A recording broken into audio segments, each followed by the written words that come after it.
Guys, meron na naman tayo isang kababayan na na-inspire na gusto makapag-abroad. Ito lang po ang mapapayo ko sa'yo, guys. Sa mga first timer at lalong-lalo na may pamilya, kung ayaw nyo masira yung pamilya nyo, huwag ka na mag-abroad, di ba? Cheers lang. Pero, di ba, dami naman takulo naman kayong nababaltaan na napapatulpo, ganun. So, kung may income ka man lang dyan sa Pinas, di mas okay na nandiyan ka na lang mag-stay, diba?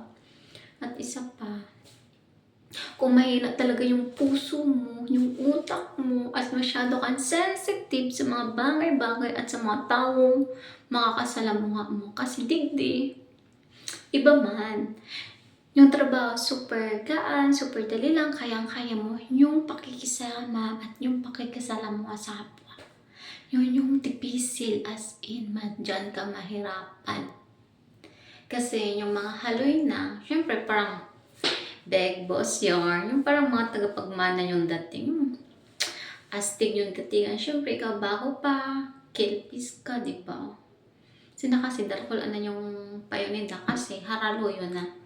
So, ganun. Kung mas para sa ako, kung may opportunity na sa Pilipinas, ay, hindi na talaga ako ma-abroad, guys. Mas gusto ko pa sa Pinas, meron kang peace of mind, kahit paano, di ba, payapa ka, nakakagala ka saan mo gusto. Tapos, press ko yung hangin, digdi. Mainit, super init talaga, guys. Kaya, kung po kung masira yung pamilya mo, hindi ka na mag-abroad. Oo. Pero kung kayo puwan talaga, kung kaya mo naman ng mental health mo, yung pressure, yung gabos-gabos, go. Tapos, syempre, nag-award ka for family, yung goals mo, di ba? Hindi na yun magbabago para sa pamilya talaga, hindi para sa pamilya, para sa may kinabukasan, kaya ilaban mo.